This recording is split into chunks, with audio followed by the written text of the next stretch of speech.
साथियों नमस्कार, स्वागत है आप सभी का। मैं आपके साथ उत्कर्ष मिश्रा और आपका स्वागत है आपका अपने official NRC portal YouTube channel पर, जहां पर आपको सभी सरकारी भर्तियों की इन्फॉर्मेशन सबसे पहले आपको बतलाई जाती रहती है। उसके साथ साथ आपको यहाँ पर जो इंडियन ज्योग्राफी की कोर्स है, full course free of cost है, निःशुल्क है, जो कि आपको पूरा कोर्स यहाँ पर कंप्लीट कराया जाएगा इंडियन ज्योग्राफी की। यदि आप किसी भी एक दिवसीय परीक्षा की तैयारी करते हैं, किसी भी वनडे एग्जामिनेशन की आप प्रिपरेशन करते हैं, उसके लिए आपके लिए बहुत ही हेल्पफुल होने वाली है। एंड गाइस, वीडियो को लिंक को मैक्सिमम शेयर कर दो। जितने भी आपके पास कनेक्टेबल लोग हैं, व्हाट्सएप, टेलीग्राम, फेसबुक, सभी जगह, क्या पता आपका एक लाइक एक शेयर किसी के भविष्य को बना सकता है, किसी के लाइफ को सेट कर सकता है। और आज बता दूं आपको, ये दूसरी क्लास है भारतीय भूगोल यानी कि इंडियन जियोग्राफी की। ये आज दूसरी क्लास होने वाली है। जो मैंने पिछली क्लास आपकी ली थी, पहली क्लास मेरे द्वारा लिया गया था। अभी उसके कुछ जो उस टॉपिक यानी कि टॉपिक का नाम था भारत के राज्यों का विस्तार। क्या टॉपिक था? भारत के राज्यों का विस्तार। अभी इसके कुछ जो है पार्ट्स रह गए थे, वो टॉपिक आज यहाँ पर आपका क्लियर हो जाएगा। और कौन कौन से टॉपिक्स रह गए थे?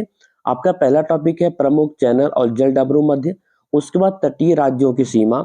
उसके बाद आदम ब्रिज, दक्कन पास। इसके अलावा भी और भी पॉइंट्स है, वो आपके पॉइंट्स आज यहाँ पर कवर होने वाले हैं। संपूर्ण भारतीय भूगोल, उसके साथ साथ आपका पर विथ नोट्स यानी कि इन सभी के आपको नोट्स भी मिल जाएंगे। यदि आप, हालांकि डिस्क्रिप्शन बॉक्स में आपको टेलीग्राम चैनल का लिंक मिलेगा, ठीक है, उसको आप जरूर ज्वाइन करो, ताकि आप वहां से जो है ये क्लासेस, सभी क्लासेस की क्लास बाय क्लासेस नोट्स को भी आप वहां से डाउनलोड कर सको।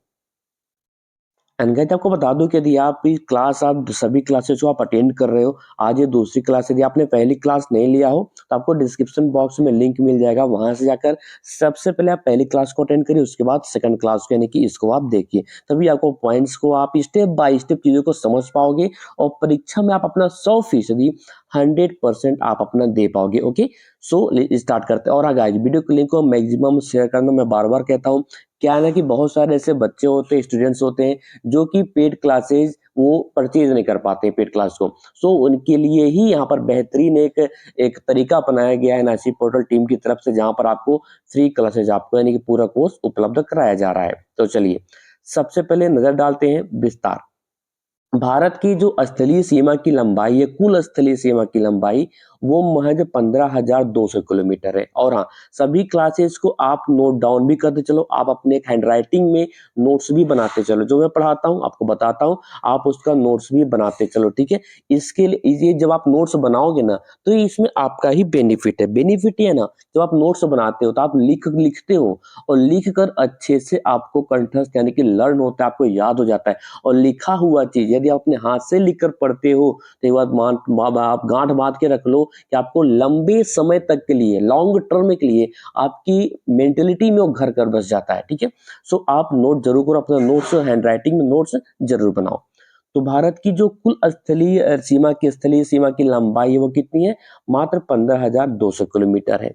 यदि हम समुद्री सीमा रेखा की बात करें, तो समुद्री जो तट है उनकी कुल लंबाई मात्र 7,516.6 किलोमीटर है, ठीक है। कितना? 7,516.6 किलोमीटर है। क्योंकि एग्जाम में काफी परीक्षाओं में, एग्जामिनेशन में कभी आपको कंफ्यूज कर सकता है कि पॉइंट्स में ही बदलाव कर देगा, 0.4 कर देगा, 0.3, 0.8, समथिंग नियर अबाउट कर देगा 6 के आसपास, तो आप कंफ्यूज। तो करेक्ट है कि 7,516.6 किलोमीटर। मुख्य भूमि की जो तटीय सीमा की लंबाई है, वो 6,100 किलोमीटर है। इस प्रकार देखा जाए तो भारत की जो कुल स्थलीय और तटीय सीमा है, वो 22,716.6 किलोमीटर, यानी कि हम आपकी जो तटीय सीमा है और जो समुद्रीय सीमा है, स्थलीय सीमा और समुद्री सीमा, इन दोनों को जोड़ दें तो कितना हो जाएगा आपका? 22,700 जो है 16.6 किलोमीटर कुल जो है स्थलीय और तटीय सीमा रेखा की लंबाई है। उसके बाद भारत के समुद्री तटीय राज्य कितने हैं? 9 राज्य हैं। कौन कौन से राज्य हैं? ये आपको यहाँ पर मिल जाएगा। देखिए यहाँ पर सभी राज्य मैंने आपको मेंशन कर दिया है पहले से, ठीक है। कितने राज्य हैं? 9 राज्य हैं। कौन कौन से राज्य हैं? गुजरात, महाराष्ट्र, गोवा, कर्नाटक, केरल, तमिलनाडु, आंध्र प्रदेश, उड़ीसा और पश्चिम बंगाल। और केंद्र शासित प्रदेश भी है, वो है आपके कौन कौन से? पुदुचेरी, दमन दीव, अंडमान निकोबार और लक्षद्वीप। यानी कि इतने राज्य हैं, 9 राज्य हैं। और केंद्र शासित प्रदेश भी कुछ ऐसे हैं जो कि आपके तटीय सीमा समुद्री जो है तटीय राज्यों से बिलोंग करते हैं। कौन कौन से वो है राज्य, कौन कौन से केंद्र शासित प्रदेश है? पुदुचेरी, दमन दीप, अंडमान निकोबार और एवं लक्षद्वीप। अब भारत के तटीय राज्यों की सीमा कितनी है? गुजरात की बात करें तो सबसे ज्यादा है 1600 किलोमीटर। गुजरात एक ऐसा राज्य है जहां पर तटीय सीमा की लंबाई सबसे ज्यादा गुजरात की 1600 किलोमीटर और सबसे कम गोवा की है 101 किलोमीटर। ठीक है। अब कौन से ऐसे आपके केंद्र शासित प्रदेश हैं जो तटीय से बिलोंग करते हैं? तो अंडमान निकोबार 1962 किलोमीटर सबसे ज्यादा है किसमें? केंद्र शासित प्रदेश में। और दमन दीव में मात्र 42 किलोमीटर कम से कम, सबसे कम यानी कि न्यूनतम मात्र 42 किलोमीटर। समुद्री तट रेखा पर स्थित राज्य की संख्या 9 है और केंद्र शासित प्रदेश 4 ऐसे केंद्र शासित प्रदेश हैं जो कि समुद्री तट रेखा से लगे हुए हैं। अगर राज्य की बात कर ले तो 9 राज्य ऐसे हैं जो समुद्री तटीय रेखा से लगे हुए हैं। ओके।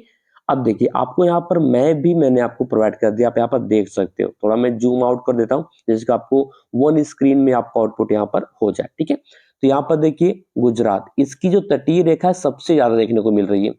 ये है दमनदीप, दीव और दमन। उसके बाद महाराष्ट्र भी है, गोवा है, पुदुचेरी, देखिए लक्षद्वीप है, यहाँ पर पुदुचेरी माहे पुदुचेरी में आता है। कर्नाटक भी है, केरल, तमिलनाडु, आंध्र प्रदेश, उड़ीसा और पश्चिम बंगाल, ये तो राज्य हो गए। यनम भी है, पुदुचेरी में आता है, ये पुदुचेरी है। कराकल ये है पुदुचेरी में। यहाँ पर देखिए अंडमान निकोबार भी है। ठीक है। तो यहाँ पर आपको मैप इसलिए आपको ऐड करता हूँ जिससे कि आप सहजता से और सरलता से आप चीजों को समझ सको। ओके। अब यहाँ पर देखते हैं कौन कौन से प्रमुख चैनल और जल डमरू मध्य हैं। जी हाँ, प्रमुख चैनल और जल डमरू मध्य कौन कौन से हैं यहाँ पर आपको देखने को मिल जाएगा। तो सबसे पहले ग्रेट चैनल है वो Indira point Indonesia. Great channel किसे कहते हैं? Indira point Indonesia. ठीक है। 10 चैनल है लघु अंडमान और निकोबार में। कितने हैं? 10 चैनल है लघु अंडमान और निकोबार में। 9 चैनल कहां पर है? 9 चैनल है मिनिकॉय और लक्षद्वीप में। 8 चैनल मालदीव और मिनिकॉय। ठीक है। आदम ब्रिज की बात कर ले तो आदम ब्रिज तमिलनाडु और श्रीलंका के मध्य है। ये जो आदम ब्रिज है ये तमिलनाडु और श्रीलंका के बीच में है। उसके बाद है दक्कन पास। दक्कन पास कुछ भी कह लो आप। तो दक्कन पास ये दक्षिणी अंडमान और लघु अंडमान के मध्य स्थित है। ये देखिए ये पॉइंट्स आपके ऐसे ना जो आपकी परीक्षाओं में जरूर पूछे जाते हैं। ठीक है। एक दिवसीय परीक्षाओं में यदि आपके टॉपिक में आपके सिलेबस, हालांकि ये ऐसे इंडियन ज्योग्राफी एक ऐसा सब्जेक्ट है ना जो कि आपको सभी एक दिवसीय परीक्षाओं में मिलते हैं लगभग। और कोको स्ट्रेट या कोको द्वीप और अंडमान निकोबार अंडमान के मध्य स्थित है। एक है रामेश्वरम। रामेश्वरम जो है पंबन द्वीप पर स्थित है। कहां पर द्वीप है? ये बहुत ही महत्वपूर्ण रखता है एग्जामिनेशन की दृष्टि से। पंबन द्वीप पर है रामेश्वरम, पंबन द्वीप पर स्थित है। उसके बाद है मरकत द्वीप। मरकत द्वीप क्या है? ये जो है अंडमान निकोबार द्वीप समूह के बीच है। किसके है? अंडमान निकोबार द्वीप समूह पर है। क्या है?